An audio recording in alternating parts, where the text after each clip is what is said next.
नमस्कार दोस्तों, विश्व इतिहास की जो सीरीज़ चल रही है वर्ल्ड हिस्ट्री की आरएस के सिलेबस के अकॉर्डिंग, उसमें लास्ट वीडियो में मैंने ऐसे क्वेश्चंस बताए थे जो 20 शब्दों के हैं। आज अपन बात करने वाले हैं 50 शब्दों के क्वेश्चंस के बारे में। 50 शब्दों के क्वेश्चन में पहला क्वेश्चन अपने सामने, उन अनुकूल परिस्थितियों को बताइए जिनके कारण पुनर्जागरण प्रारंभ हुआ। सीधा सीधा क्वेश्चन है, बिल्कुल फैक्चुअल क्वेश्चन है, इसमें कुछ भी घुमा फिरा करके बताने की बात है नहीं। तो इसमें अपन बात करें तो परिस्थितियाँ कुछ ऐसी थी, उस टाइम पर क्रूसेड्स हो रहे थे। नए नए क्रूसेड्स के बारे में मैंने बताया है लास्ट वीडियो में, यानी जो यरूशलेम को लेकर के ईसाइयों और मुस्लिमों में जो युद्ध हुए उन्हें क्रूसेड्स कहा जाता है। नई नई भौगोलिक खोजें हो रही थी। इन जो पुनर्जागरण के कारण बताने हैं, इसमें भौगोलिक खोजें हुई, से नवीन क्षेत्रों की खोज हुई, नए क्षेत्र मिले तो नए ज्ञान का विकास हुआ जिससे नवीन दृष्टि बनी, व्यापार और वाणिज्य का विकास हुआ जिससे मध्यम वर्ग का उदय हुआ। जो एक राजतंत्र चलता था उस समय, उस राजतंत्र का, ये राजतंत्र को छोड़िए निरंकुश तंत्र बोल सकते हैं, ज़्यादा उपयुक्त शब्द रहेगा, उस निरंकुश तंत्र का भी पतन हो गया। और निरंकुश यदि वास्तव में इसमें देखा जाए तो जो सत्ता थी वो चर्च की सत्ता थी। पोप का आदेश सभी ईसाई राज्यों के लिए मानना अनिवार्य था, तो चर्च की सत्ता का लोप हो गया, जिसने पुनर्जागरण के लिए ज़मीन तैयार कर दी। कुछ ऐसे शासकों की भी भूमिका रही, जैसे कुबलाई खान, मंगोल शासक, जिन्होंने संरक्षण दिया, ये जो नई विधा आई इसे संरक्षण दिया। अतीत से प्रेरणा मिली, विशेष रूप से इटली के संदर्भ में ये बात कही जा सकती है। आर्थिक समृद्धि की वृद्धि हुई तो राजाओं ने संरक्षण देना चालू किया। जो कलाकार थे, जो साहित्यकार थे, ये जो विद्वान थे पुनर्जागरण के, उनको संरक्षण मिला, जिससे सांस्कृतिक गतिविधियों को बल मिला। और फिर बाद में जैसा कि छापे खाने का आविष्कार हो गया, जिससे प्रतियाँ, बहुत ज़्यादा प्रतियाँ छपी, अनेक भाषाओं में छपी, देशज भाषाओं में ये इनकी प्रतियाँ छपी और आम लोगों तक पहुँची, जिससे पुनर्जागरण को और ज़्यादा बल मिला। ऐसे ही कारण अगले क्वेश्चन में आ जाएंगे, कोई ज़्यादा डिफरेंस नहीं है। पुनर्जागरण के उदय के क्या कारण थे, तो घुमा फिरा करके यही कारण इसमें लिखने अपने को। अगला क्वेश्चन है, पुनर्जागरण इटली में ही आरंभ क्यों हुआ। कारण यही होंगे क्योंकि जब कुस्तुनतुनिया पर आक्रमण हुआ तो कुस्तुनतुनिया के लोग कहाँ गए, इटली में। क्रूसेडर्स हुआ जब ईसाइयों और मुसलमानों के बीच में यरूशलेम को लेकर के युद्ध हुआ, तब भी ये लोग ईसाई ज़्यादातर इटली में ही बस गए थे। कुस्तुनतुनिया से आए तो विद्वान अपने साथ पुस्तक लेकर के आए। इटली में कुछ ऐसे धनी नगर थे उस टाइम पे, जैसे मिलान, नेपल्स, फ्लोरेंस, वेनिस। आप देखोगे बहुत सारे विद्वान फ्लोरेंस से निकले हैं, चाहे वो पेट्रार्क हो, लियोनार्डो दा विंची हो, माइकल एंजेलो हो, ये सारे विद्वान फ्लोरेंस से निकले हैं। तो फ्लोरेंस ने बहुत ज़्यादा इनको प्रोत्साहन दिया। फ्लोरेंस के दो ऐसे परिवार हैं, मेदाइची परिवार और स्फोरजोस परिवार, जिन्होंने कला के क्षेत्र में बहुत विकास किया। रोम, फिर भौगोलिक स्थिति भी कुछ ऐसी थी कि भूमध्य सागर व्यापार पर अपना एकाधिकार जमा रखा था इटली ने। पोप निकोलस पंचम था, उसका भी सहयोग मिला था। तो पुनर्जागरण के विद्वान आए, इनको पुस्तकालयों को, बहुत सारे पुस्तकालयों का निर्माण कराया उसने। सेंट पीटर के गिरजे का निर्माण कराया निकोलस पंचम ने। निकोलस पंचम ने रोम का, समस्त रोम का निर्माण निकोलस पंचम ने ही कराया था। वेनिस, फ्लोरेंस और मिलान में विश्वविद्यालय स्थापित करवाए। ये कुछ कारण हैं जो ये बताते हैं कि पुनर्जागरण इटली में ही क्यों आरंभ हुआ। फिर बात करते हैं पुनर्जागरण की विशेषता बताइए। तो पुनर्जागरण की विशेषता ये थी कि एक तो मानववाद, मानव के बारे में सोचने की, यानी मानव को ज़्यादा महत्ता दी गई बजाय राज्य के, बजाय चर्च के, बजाय धर्म के। जहाँ चर्च में परलोक की बात होती थी, अभी इहलोक की और इहलोक के यथार्थ की बात होने लगी। सहज सौंदर्य की उपासनाएं होने लगी। परंपराओं की मान्यताओं को ऐसा नहीं था कि खारिज कर दिया गया, लेकिन परंपराओं की मान्यताओं को अब सत्य की कसौटी पर परखा जाने लगा। पुनर्जागरण की एक विशेषता ये थी कि देशज भाषा में साहित्य लिखे जाने लगे, फ्रेंच में, अंग्रेजी में, तो बहुत सारी जो रीजनल लैंग्वेज थी उनके अंदर साहित्य लिखे जाने लगे। व्यक्तित्व का स्वतंत्र विकास हुआ, वैज्ञानिक दृष्टिकोण का विकास हुआ। ये पुनर्जागरण की कुछ विशेषताएं हैं। फिर बात आती है पुनर्जागरण एक मनोदशा थी। विवेचना कीजिए, दो शब्द हैं इसमें। एक तो मनोदशा, मानसिक रूप से किस प्रकार से एक मनोदशा थी, और शब्द है एक विवेचना। विवेचना करना है। पुनर्जागरण है तो इसका आंसर एक मनोदशा के बारे में बात करें कि किस प्रकार से मनोदशा थी।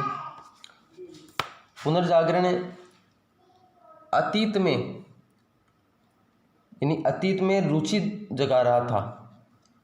एक ऐसा लग रहा था कि क्या था अपना पास्ट, रोमन संस्कृति क्या थी, प्लेटो क्या था, अरस्तु, सुकरात, इनके जो साहित्य थे उनको पढ़ने में एक रुचि जग रही थी। और फ्यूचर क्या होगा, तो अपने पास्ट को और फ्यूचर को देखने का एक दृष्टिकोण था पुनर्जागरण। जो एक चर्च ने अज्ञात सत्ता के बारे में बहुत सारी बातें की, उस अज्ञात को समझने के लिए व्यक्ति में एक रुचि जागृत हो रही थी कि वास्तव में ईश्वर, आत्मा, यानी दर्शन का विकास हुआ, ज्ञान मीमांसा का विकास हुआ, तत्व मीमांसा, ज्ञान मीमांसा के बारे में जानने की रुचि बढ़ी। आत्मा क्या है, ईश्वर क्या है, मोक्ष क्या है, स्वर्ग क्या होता है, नरक क्या होता है, तो इनको जानने के लिए व्यक्ति की एक चेतना जागृत हुई। स्वतंत्र सोच, पुनर्जागरण ने एक स्वतंत्र सोच का विकास किया, जो अब तक बंधी हुई थी कि नहीं आपको चर्च के आदेश के अनुसार ही चलना पड़ेगा, उसको आप ठुकरा नहीं सकते हो। यहाँ तक कि राजाओं को भी, जो ईसाई राज्य थे, उसके शासकों को भी इनका आदेश मानना अनिवार्य होता था, इनके अलग न्यायालय होता था। तो इन सब से हट कर के एक स्वतंत्र सोच आई। जो उत्सुकतापूर्ण दृष्टि आई, जो एक स्वतंत्र सोच आई, उसमें भी परीक्षण के आधार पर परखा जा रहा था। उसमें भी परीक्षण, जांच और तर्क, यानी शास्त्रार्थ होने लगे, अपन ऐसा बोल सकते हैं। तर्क की कसौटी पर परखा जाने लगा। इससे क्या हुआ, एक वैज्ञानिक दृष्टिकोण, एक विवेकपूर्ण दृष्टिकोण, एक तर्क संगत दृष्टिकोण का विकास हुआ। पुनर्जागरण की दृष्टि का केंद्र बिंदु मानव था और मानव गरिमा की स्थापना पर बल दिया गया। मानव के प्रति दृष्टिकोण एक नवीन दृष्टि का परिचायक था, और इस जो नई दृष्टि आई, इसकी अभिव्यक्ति पुनर्जागरण में कला के रूप में, साहित्य के रूप में, विज्ञान के रूप में देखने को मिली। जब स्वतंत्र सोचना शुरू कर दिया तो उनको साहित्य में लिखा जाने लगा, कलाओं का विकास होने लगा, और फिर वैज्ञानिक सोच आई, विज्ञान का आविष्कार होने लगी। तो ऐसा कुछ ये इस क्वेश्चन का आंसर हो जाएगा। अगला क्वेश्चन है, रेनेसा की प्रकृति बताइए। प्रकृति नेचर कैसा था इसका, तो पॉइंट घुमा फिरा करके तो देखो यही लिखने हैं, बस लिखने का थोड़ा सा तरीका थोड़ा अलग हो जाएगा। यानी रेनेसा की प्रकृति मानववादी थी, मानववादी। रेनेसा मैन का सिद्धांत आ गया था। रेनेसा मैन उसे कहा जाता है जो बहुमुखी प्रतिभा के धनी थे, कि एक ही व्यक्ति में बहुत सारे, वो दार्शनिक भी था, राजनीतिज्ञ भी था, वो कलाकार भी था, साहित्यकार भी था, मूर्तिकार भी था। तो बहुमुखी प्रतिभाएं थी, जैसे लियोनार्डो दा विंची था, माइकल एंजेलो, ये रेनेसा मैन थे। पुनर्जागरण कालीन आंदोलन जो था, ये शहरी आंदोलन था। ये आंदोलन एक शहरी आंदोलन था। शहरी इसलिए था कि चर्च से दो ही लोग दबे हुए थे, एक तो शासक और दूसरे व्यापारी। शासक और व्यापारी, तो दोनों का निवास स्थान शहर में। तो यह आंदोलन जहाँ पनपा, ये शहरी आंदोलन था। ये मध्यवर्गीय आंदोलन था। ये तर्क प्रधान, रूढ़िवादी, धर्म विरोधी और सामंत विरोधी था। देसी भाषाओं में साहित्य का विकास हुआ।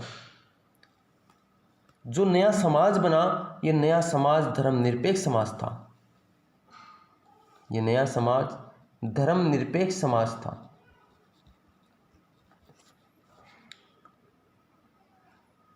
भौतिक जगत में इहलोक की बात की जाने लगी। परलोक के लौकिक जीवन की ओर जो ध्यान था, उसकी जगह पे इहलोक में ही यथार्थ को देखा जाने लगा। ये कुछ इस काल की। फिर अगला क्वेश्चन आता है, पुनर्जागरण की नवीन दृष्टि मध्यकालीन आदर्शों एवं मूल्यों पर एक प्रकार थी, विवेचना कीजिए। पुनर्जागरण की जो नवीन दृष्टि आई, वो मध्यकाल के जो आदर्श थे और मूल्य थे, उनके ऊपर एक प्रहार था। प्रकार नहीं है, यह प्रहार था। मध्यकालीन आदर्शों एवं मूल्यों पर एक प्रहार था। कैसे था, विवेचना कीजिए। यानी इस कथन को स्पष्ट करना है तो कुछ पॉइंट्स हैं कि पुनर्जागरण के विचार चर्च और ईसाई धर्म का राज्य पर प्रभाव पर प्रहार था।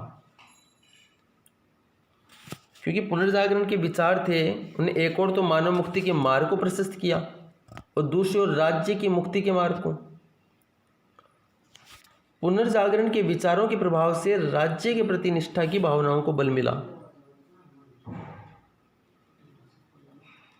राष्ट्रीयता की भावना के विकास को बल मिला।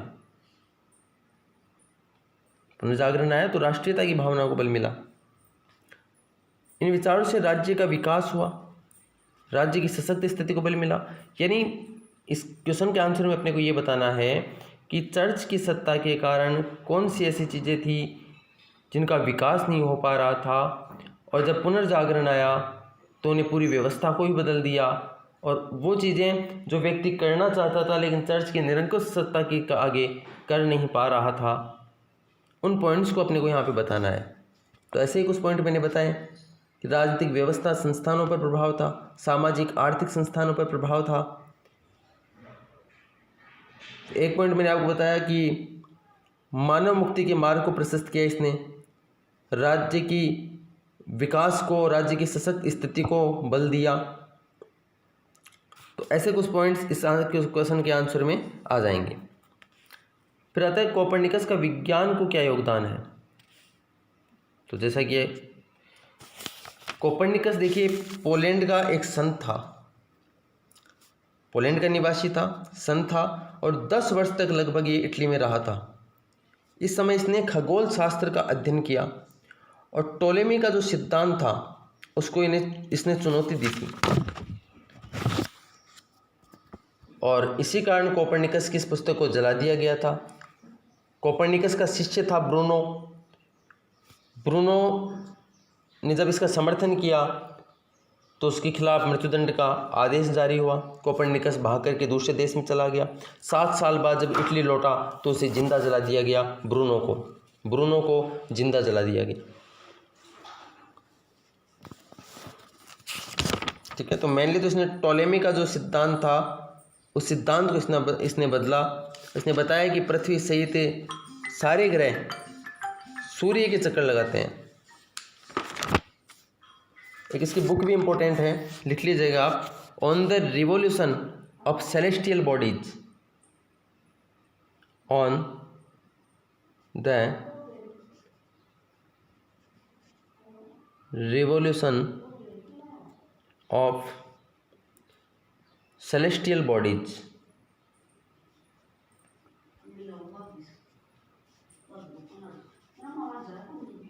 Celestial bodies. अगला क्वेश्चन है, वह कौन सा वैज्ञानिक था जिसने कोपरनिकस के सिद्धांत की गणितीय पुष्टि की और अपना सिद्धांत दिया। ये क्वेश्चन वैसे 20 शब्द में पूछा जाने वाला है, लेकिन यदि 50 शब्द में पूछा जाए तो इसको कुछ इस तरीके से बताना पड़ेगा कि एक तो कोपरनिकस के सिद्धांत को थोड़ा सा बताना पड़ेगा अपने को, जो भी अपन ऊपर डिस्कस किया है कि टोलेमी के सिद्धांत को चुनौती दी थी। केपलर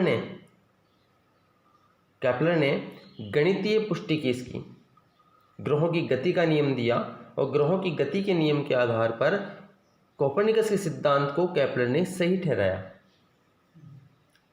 थोड़ा सा केपलर के बारे में बता देना कि केपलर जर्मन विश्वविद्यालय में प्रोफेसर था।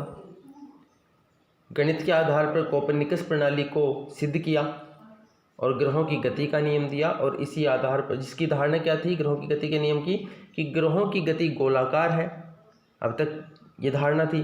लेकिन केपलर ने गणित के प्रयोग से सिद्ध किया कि ग्रहों की गति दीर्घवृत्ताकार होती है, ना कि गोलाकार होती है। तो आपके 50 वर्ड हो जाएंगे इसमें। प्रातः पुनर्जागरण कालीन साहित्य की विशेषताएं बताइए। ये 100 वर्ड्स में भी आता है क्वेश्चन और ये 50 वर्ड्स में भी आता है। पुनर्जागरण कालीन साहित्य की विशेषताएं बताइए। तो पुनर्जागरण कालीन साहित्य की विशेषताएं थी, एक तो देशज भाषा में लिखा गया, बोलचाल की जो आम भाषा थी उसमें साहित्य को लिखा गया। साहित्य की विषय वस्तु बदल गई अब, तो एक तो इसकी भाषा के बारे में बता देंगे अपन, एक तो अपन बता देंगे इसकी भाषा के बारे में, फिर अपन बताएंगे इसकी भाषा शैली, साहित्य की शैली, भाषा शैली कैसी थी। फिर इसमें ये बताएंगे कि विषय वस्तु, तो अब विषय वस्तु में क्या बदलाव हो गया। पहले जैसे धार्मिक विषय पर ही साहित्य लिखे जाते थे, अब व्यंग्यात्मक भी लिखे जाने लगे, गद्य पद्य, कविताएं, नाटक, निबंध, इन शैलियों में भी लिखा जाने लगा। तो भाषा कैसी हो गई, देशज भाषा हो गई। भाषा शैली की अपन बात करें तो भाषा शैली में भी परिवर्तन आ गया, यानी विषय वस्तु में परिवर्तन आ गया। साहित्य की जो शैली थी वो व्यंग्यात्मक हो गई, गद्य पद्य, कविताएं, नाटक, निबंध आदि में लिखा जाने लगा। साहित्य अब मानवता प्रधान हो गया, आलोचनावादी हो गया, व्यक्तिवादी हो गया। ये पॉइंट्स इसमें आ जाएंगे। आप चाहें तो इन क्वेश्चंस के आंसर लिख करके हमें मेल भी कर सकते हैं। पुनर्जागरण कालीन इटली के 3 महान चित्रकार और उनके चित्रों के नाम बताइए। तो इटली के 3 महान चित्रकार, एक का नाम तो आप जानते हैं जिन्होंने मोनालिसा की कृति बनाई थी, लियोनार्डो दा विंची। विंची गांव का नाम इनका, लियोनार्डो खुद का नाम है, Leonardo da Vinci, Rafale, Michael Angelo, ये 3 महान चित्रकार हैं। लियोनार्डो दा विंची के चित्र हैं Mona Lisa, last supper, virgin of the rocks, virgin and the child with and सैन। राफेल के चित्रों की अपन बात करें तो Colonna Madonna, school of Athens. Michelangelo के चित्रों की बात करें अपन तो माइकल एंजेलो का चित्र था द लास्ट जजमेंट, जो छत के ऊपर बनाया गया है, the last judgement. Fall of man में मतलब ईसा मसीह के जन्म से लेकर के मृत्यु तक के काल को चित्रों में दर्शाया गया है। फिर अगला क्वेश्चन आता है दांते के बारे में बताइए। दांते भी एक महान दार्शनिक, जिसको दांते भी फ्लोरेंस का ही था। दांते, पेट्रार्क, लियोनार्डो दा विंची, ये फ्लोरेंस के हैं। क्वेश्चन पूछता है भी शब्दों में, फ्लोरेंस के प्रमुख विद्वानों के नाम बताइए। तो दांते भी फ्लोरेंस का निवासी था और ये व्यंग्यात्मक शैली में साहित्य लिखता था। और इसने लिखा डिवाइन कॉमेडी। डिवाइन कॉमेडी में जब मृत्यु के बाद में माना जाता है कि आत्मा स्वर्ग में जाएगी, नरक में जाएगी, तो उसके ऊपर इसने व्यंग्यात्मक शैली में लिखा है ये। और एक है इसका द मोनार्का। ये 2 इसके प्रसिद्ध साहित्य हैं। मोनार्का में ये गैर धार्मिक विषयों पर राजा की सर्वोच्चता स्थापित करने पर बल देता है। जो गैर धार्मिक विषय हैं उन पर राजा की सर्वोच्चता स्थापित करने पर बल देता है। इसे इटालियन कविता का जनक कहा जाता है। दांते को इटालियन कविता का जनक कहा जाता है। आगे आइए, फ्रांसिस्को पेट्रार्क भी फ्लोरेंस का निवासी है। पेट्रार्क को पुनर्जागरण का जनक कहा जाता है, मानववाद का जनक कहा जाता है। दोनों का जनक पेट्रार्क को ही कहा जाता है। पेट्रार्क एक मानववादी के रूप में वर्णन कीजिए। तो पेट्रार्क को मानववाद का जनक कहा जाता है, पुनर्जागरण का जनक कहा जाता है।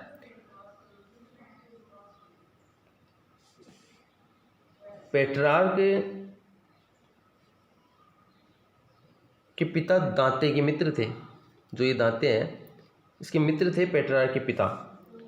और पेट्रार्क के द्वारा लिखित ग्रंथों में एक गीत लिखा है जिसका हिंदी में तो ये इस तरीके से लिखा जाता है, एप्रिय नामक गीत लिखा है। और पेट्रार्क ने कविताओं में सोनेट्स लिखना, 14 पंक्तियां लिखता था जिनको सोनेट्स कहा जाने लगा। यानी कोई भी कविता वगैरह लिखनी होती थी तो 14 पंक्तियों में लिखता था ये, और 14 पंक्तियों में जो पद्यात्मक शैली इसने लिखना चालू किया उनको सोनेट्स कहा जाने लगा, सोनेट, और ये फेमस हो गई, आज भी इनको सोनेट्स ही कहा जाता है। तो सोनेट्स लिखना प्रारंभ किया इसने, और फैमिलियर लेटर्स जिसे प्राचीन विद्वानों को संबोधित किया है। तो एक बुक है इसकी फैमिलियर लेटर्स। फैमिलियर लेटर्स में इसने प्राचीन विद्वानों जैसे सिसरो, वर्जिल, होरेस आदि को संबोधित किया है, उसमें उनके बारे में बताया है। इसने प्राचीन रोमन और यूनानी पांडुलिपियों को भी संग्रहित किया है। आधुनिक पुस्तकालयों की स्थापना की है पेट्रार्क ने। फिर अपन बात करते हैं आगे मैकियावली। मैकियावली मेनली राजनीतिक विचारक है और यथार्थवादी राजनीति के बारे में बताता है ये। मैकियावली यथार्थता की बात करता है कि राजा को, एक कोटेशन आती है इसकी बुक में द प्रिंस में, कि राजा को शेर की तरह तेज होना चाहिए, बहादुर होना चाहिए, शेर की तरह बहादुर होना चाहिए और लोमड़ी की तरह चालाक होना चाहिए। इसकी कोटेशन आती है। द प्रिंस इसकी बुक थी। मेनली राजनीतिक विचारक है, इटली का ही है और ये भी फ्लोरेंस का ही निवासी था। मैकियावली भी प्रसिद्ध बुक इसकी द प्रिंस है।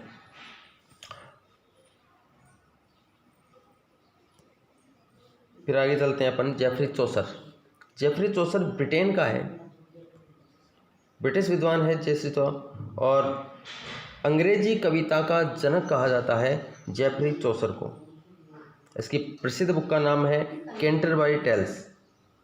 कैंटरबरी टेल्स में कैंटरबरी नाम स्थान पर सेंट थॉमस नामक तीर्थ की यात्रा करने वाले 30 यात्रियों का वर्णन किया है। इसकी जो बुक है कैंटरबरी टेल्स, उसमें क्या है कि कैंटरबरी नामक स्थान है, यहाँ पर सेंट थॉमस नामक एक तीर्थ स्थल है जिस पर 30 यात्रियों का वर्णन किया गया है। चौसर बाकेचियो से प्रभावित था। चौसर था ये बाकेचियो से प्रभावित था। इस श्रेणी में अपन अंतिम क्वेश्चन देखते हैं। Francis bacon. फ्रांसिस बेकन का विज्ञान के विकास में योगदान बताइए। ये अंग्रेजी साहित्यकार था फ्रांसिस बेकन, और इसके प्रमुख ग्रंथ है the advancement of learning, the new Atlantis. जो द एडवांसमेंट ऑफ लर्निंग है इसमें इसने प्रकृति के अध्ययन पर बल दिया है, और द न्यू अटलांटिस में इसने विज्ञान के अध्ययन पर बल दिया है। इसे आधुनिक विज्ञान का जनक कहा जाता है। फ्रांसिस बेकन को आधुनिक विज्ञान का जनक कहा जाता है। इसने कहा है, इसकी कोटेशन है, इतिहास मनुष्य को बुद्धिमान बनाता है। इसने अनेक निबंध लिखे हैं जिससे स्टडीज कन्वेलेसनेस, ऐसे कुछ निबंध लिखे इसने। Thank you.